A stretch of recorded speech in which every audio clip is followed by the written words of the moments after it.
Bueno, estamos hablando de algunos cuestionamientos que hizo Cuauhtémoc Cárdenas, como pudiéramos haber traído los del mismo Claudio X González, los de Telerisa, los de TV Azteca, los de Radio Fórmula y últimamente pues algunos noticieros mañaneros por ahí que se transmiten en el 88.1, parece que un poquito medio sesgados, ¿no?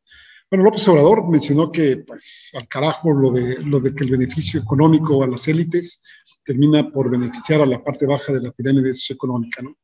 Y, pues, defendió sus programas sociales, el gasto que destina a sus programas, como el de Jóvenes Construyendo el Futuro, la pensión universal para adultos mayores, el programa Sembrando Vida, la escuela es nuestra, el Tren Maya, el Aeropuerto Internacional Felipe Ángeles, la vía interoceánica en el Istmo de Tehuantepec.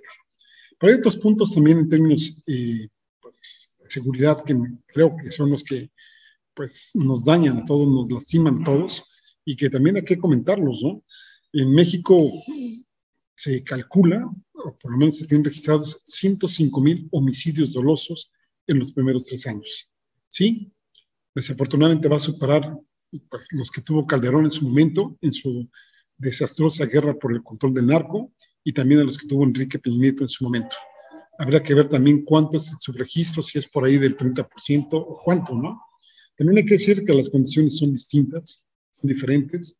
Obviamente, pues el narco en 12 años que lo dejaron crecer, bueno, un poco más, si nos atenemos, por ejemplo, a la publicación esta de Anabel Hernández de los señores del narco, que pues empezaron a amasar su estructura, su fortuna, en la década de los 70, cuando Estados Unidos financió y apoyó a varios de ellos con tal de que apoyaran a su vez estos grupos a la contrainsurgencia nicaragüense.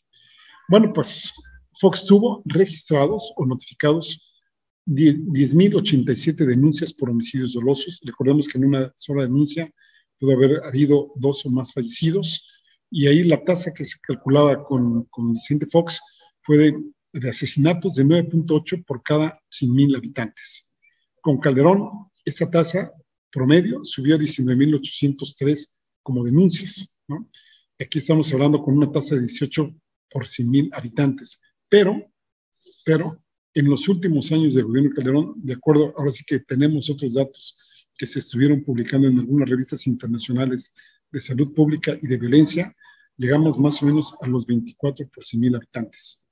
Con Enrique Peña Nieto hubo 20,762 carpetas.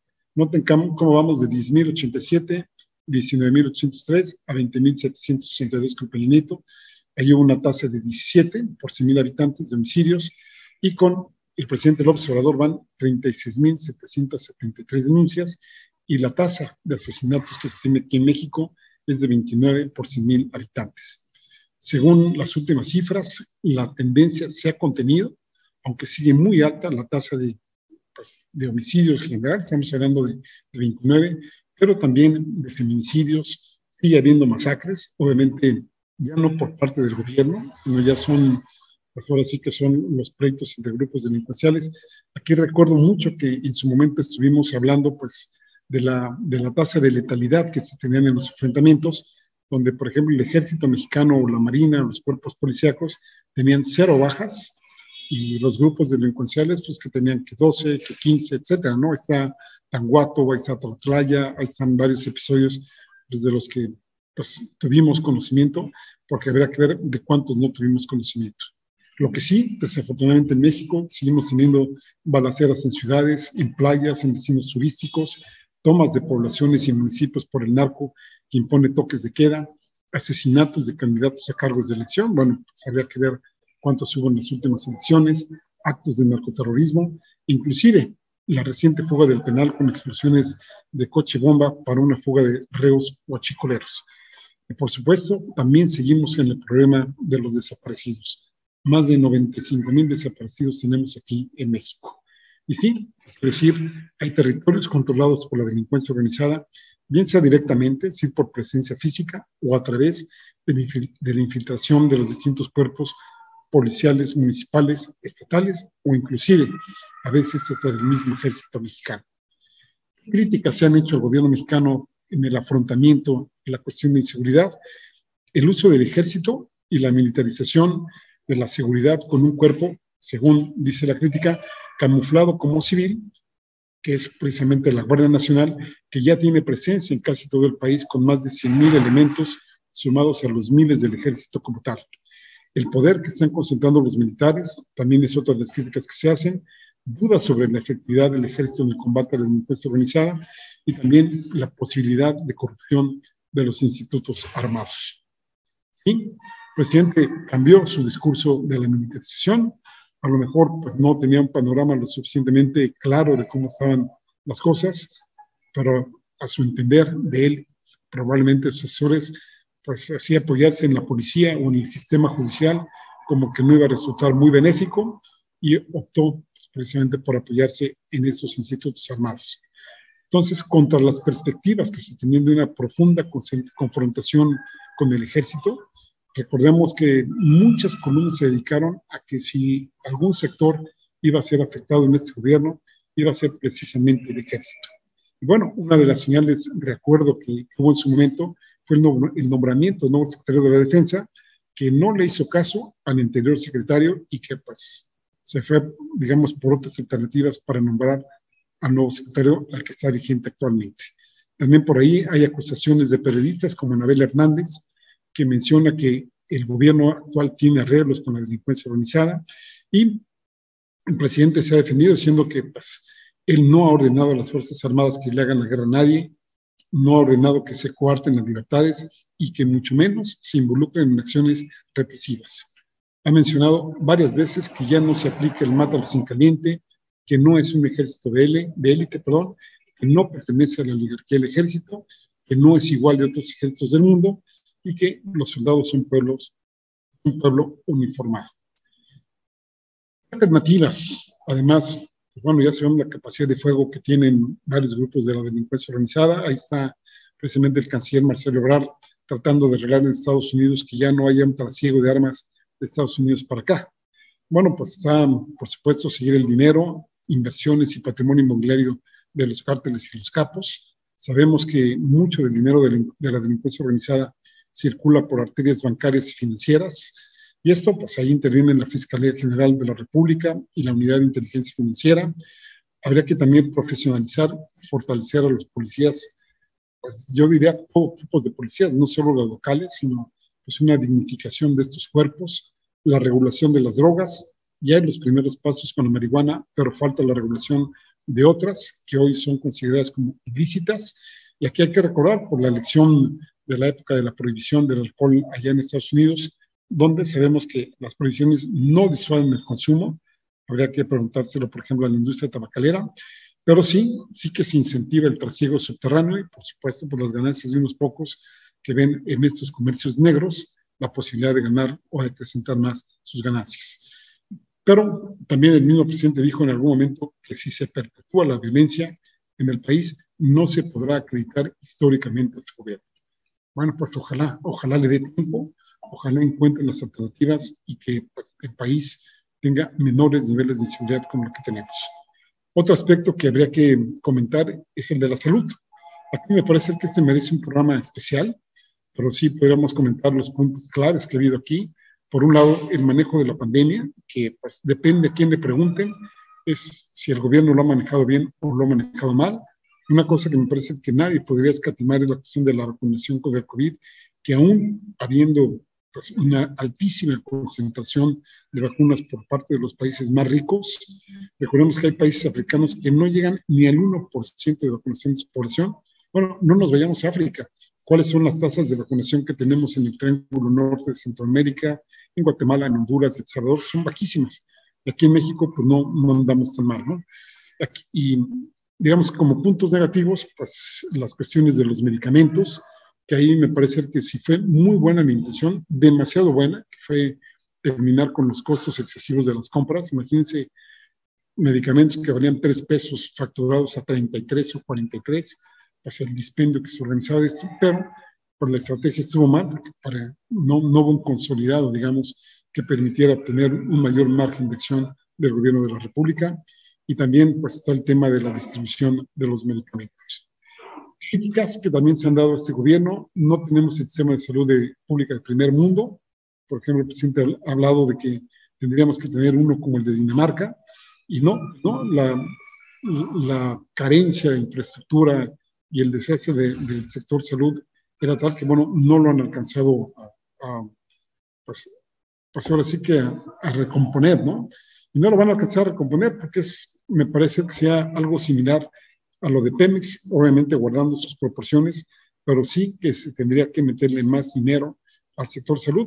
Ahí habría que ver cuál es la cobija que habría que, bueno, la cobija que se jale, que es la parte que tendría que descobijarse, por decirlo de alguna forma. El INSABI no ha funcionado del todo, hay desabasto de algunos medicamentos, ya lo mencionaba yo, y bueno, también podríamos decir que falta la regularización de mucho personal de salud, sobre todo la que estuvo en el Seguro Popular y ahora la que estuvo de voluntaria, pues también trabajando en cuestiones del COVID-19. Y pues también una de las cosas que más le criticaron recientemente pues fue el llamado a la manifestación, a la concentración del Zócalo, porque pues ahora viene la ola de la variante Omicron, que afortunadamente hasta ahora, insisto, hay que subrayarlo, hasta ahora los datos disponibles es que aparentemente solo causa más contagios, pero no causa mayor patogenicidad, es decir, no causa mayores niveles de enfermedad. Pero de todas maneras, por supuesto, hay que cuidarnos. Otro de los aspectos que podríamos mencionar de este sexenio con pros y contras, el combate a la corrupción. Me parece que aquí más con contras que con pros. Queda de ver, sobre todo con una Fiscalía General de la República que a 3 años de distancia lo único que nos podría presumir, o uno de sus mayores logros, es tener preso a Lozoya. Pero, ¿y los demás? ¿Qué onda? ¿No? Entonces, las críticas que se han hecho, bueno, ¿qué ha pasado con los hermanos del presidente recibiendo sobres de dinero efectivo? Bueno, recientemente hubo un reportaje de varias organizaciones que fue subido por Aristegui y por la revista Proceso, que si ustedes lo analizan bien, es un reportaje muy endeble, no defiendo el estilo del presidente ni mucho menos, lo veo desde el punto de vista metodológico. Bueno, pues por favor, ojalá lo pudieran leer y sacar sus conclusiones de que son puras conjeturas y que parecería ser que lidera más que nada, pues pegarle al presidente actual. Bueno, pues ahí se señalaba en este reportaje que se beneficiaban sus hijos con los programas de Sembrando Vida, que pues tenían fines empresariales ahí con sus chocolates Rocío, etcétera, etcétera, ¿no? Me parece ser que en las dependencias gubernamentales no se ha terminado el robo hormiga y hay todavía presencia de contratos directos por adjudicación a empresas fantasma o de reciente creación, persisten mordidas o comisiones a cambio de favores, afortunadamente parece que ya no tanto, y pues también qué decir de la impartición de justicia que sigue dejando mucho que desear. Y recientemente, pues el acuerdo que mandó el presidente para declarar algunos aspectos económico-productivos como, pues, ahora sí que de seguridad nacional, con lo cual, pues, trata de parar con esta medida la cantidad de amparos, los más de 300 y tantos, 327 que había en un principio de paros precisamente para impedir la construcción de obras, por ejemplo, el aeropuerto y lo que tiene que ver con el Tren Maya. Esto, pues, para bien y para mal. Y uno de los aspectos que quisiéramos también destacar ahora a los 10 años es el ámbito político del presidente López Obrador. Ustedes leen la mayoría de las columnas que se publican aquí en México y en el extranjero, por ejemplo, podemos estar el New York Times, que en Estados Unidos, el The Guardian, que está en Inglaterra, o por ejemplo El País, que es de España, pues la mayoría coinciden en estos medios en que aquí tendría que haber un rollo así de conciliación, de acercamiento entre las diversas fuerzas políticas, que mucha unidad, etcétera, etcétera. El presidente manda un mensaje exactamente en sentido contrario. Es decir, hace llamamiento que la conciliación para nada, ¿no? Y lo fundamenta en los siguientes puntos. Dice que está sentando las bases para la transformación del país y esto pasa por la mentalidad del pueblo y por una revolución de conciencias. Cito al presidente diciendo, podrán dar marcha atrás a lo material, pero no a la conciencia del pueblo. La visión es que no se logra nada con medias tintas. Y aquí es donde hace la crítica a sus críticos. Correrse al centro, es decir, quedar bien con todos, es un error. La política exige autenticidad y definiciones. Ser de izquierda es anclarnos en nuestros ideales y principios, no desdibujarnos, no zigzaguear. Si somos auténticos y nos pronunciamos por los pobres y por la justicia, mantendremos identidad. Ello puede significar simpatía con los de abajo, con la gente lúcida y humana de la clase media y alta, Dice, y con eso basta para enfrentar a las fuerzas conservadoras y a los reaccionarios. Es decir, está diciendo no, no, correrse al centro y no quedar bien con todos. Y pues ahí va, aparentemente, en un proyecto más dirigido pues, a cortar de tajo y a tener una base más profunda de transformación. Un segundo punto de él es la revocación del mandato como un hábito democrático, no una democracia de cada 3 o 6 años, un derribamiento de símbolos, por ejemplo, pues allí están Los Pinos, que ahora es un centro cultural, la eliminación del Estado Mayor Presidencial, aunque por ahí salió una nota que prácticamente pues están ahora sí que en estado latente, ahí los del Estado Mayor Presidencial, están las políticas de austeridad, algunos las llaman políticas de inanición, modificaciones legales para remover el foro del presidente, la rendición de cuentas a través de las mañaneras y también pues, de los actos públicos que se van teniendo a cabo en este gobierno. Y también hay que decirlo, pues, ha habido confrontaciones con sectores importantes de la población. Alguna parte del sector académico, a mí no me gustaría generalizar. Por ejemplo, pues se habla de que hubo confrontación con todos los científicos. Yo creo que no. Con una parte de ellos, pues sí. Los que siempre se están comiendo el pastel, pues como de que no, ¿no? Hace poco supimos que, por ejemplo, CONACYT le entregó solo en un año a Kimberly Clark 36 millones de pesos para su producción, no sé qué le iban a hacer a unos pañales. Bueno, pues si los pañales es de Kimberly Clark, ¿por qué le quitan a la ciencia y tecnología pública 36 millones de pesos en un año? Entonces, esto habría que ver el tamaño de las cosas que les daban, concesiones, no pago de impuestos, créditos financieros, etcétera. Pues ahí está el tamaño del enojo. Más para que se den ustedes una idea, en el Colegio de la Frontera Sur, donde yo laboro, donde tengo la fortuna de laborar, el presupuesto anual ronda los 350 millones de pesos por año. Imagínense, a Kimberly Clark le den poquito más del 10% de una sola institución, pues imagínense ustedes, ¿no? Bueno, pues también ha habido pues, discrepancias con algunas partes del sector artístico, con movimientos feministas, y qué decir de las salidas de Arturo Herrera, que ya no llegó al Banco de México, Santiago Nieto, que ahora pues, está en boca de todos, aparentemente por las 40 y tantos millones que suman sus propiedades, Carlos Ursúa, que ahora es uno de sus mayores críticos y que fue su primer secretario de Hacienda, y también Germán Martínez, que estuvo al frente del Instituto Mexicano de Seguro Social y que ahora pues, es uno de los senadores que están formando una nueva coalición política, a ver si ahora sí les pega.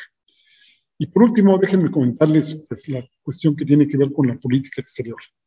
Ahí tenemos también luces y sombras. La relación con Estados Unidos, por una parte, va bien. No fue la catástrofe que se anunciaba con Donald Trump y con Joe Biden, por supuestamente no reconocerlo, pero la parte que no está bien, pues es la cuestión que tiene que ver con la migración y por supuesto que sigue el trasiego de armas aquí en México. Podemos ver que hay una mayor apertura y presencia de México en América Latina y en el caso de la migración, déjenme detenerme en ello, que reanudó recientemente el programa impuesto por Donald Trump, el de Permanezca en México, con el que pues, Estados Unidos podrá enviar nuevamente a miles de refugiados potenciales, en su mayoría centroamericanos, a esperar en México su proceso de asilo en Estados Unidos, lo cual ya sabemos puede llevar meses. Las cortes migratorias estadounidenses están más que saturadas y los procesos de solicitud de refugio son hiperlentos y pueden durar pues meses o inclusive hasta 1 o 2 años. Ya hay reportes de Human Rights Watch y de Amnistía Internacional que señalan un desamparo vergonzoso de miles de familias expuestas a las vejaciones pues, de la delincuencia organizada en México, extorsiones, secuestros, violaciones, robos, golpizas, etc. Y como, pues no mencionar, ¿no? Los grandes conglomerados de migrantes asesinados debajo de tiendas de campaña, expulsados sin miramiento alguno por parte de Estados Unidos. Hay que decir que el gobierno de Joe Biden se comprometió a acabar con este programa, pero una orden judicial ha obligado a su gobierno a reiniciarlo. Para ello, Estados Unidos ha solicitado de nuevo la colaboración mexicana y ya lo obtuvo. El gobierno mexicano, de acuerdo a la información que nos ha llegado, condicionó su ausencia a la adopción de una serie de mejoras a este programa. Por ejemplo, pues que se mejoren las condiciones en que van a estar, para lo cual se requieren recursos y que a partir de estas situaciones, por ejemplo, de vacunación, etcétera, es que se van a reanudar en los próximos días, ¿no?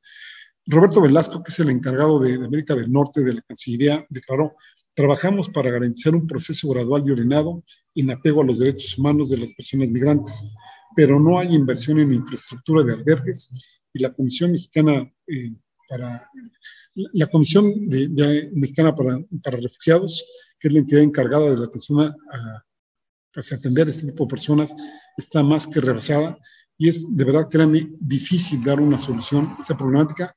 Y ahí, pues sí habrá que hacer lo urgente, pero también lo necesario y lo importante, que es precisamente mejorar realmente las condiciones de vida de la población centroamericana, para que la gente, si quiere emigrar, pues lo haga ahora sí que de vacaciones, en busca de, pues a lo mejor de un trabajo digno, pasar uno mejor, pero no pasar de situaciones de hambre, de inseguridad, venirse a México y pasar todas las penurias que pasan. Nada más imagínense el trayecto que tienen que recorrer para llegar a Estados Unidos y todavía ahí las condiciones en que viven temporalmente y algunos ya de manera permanente.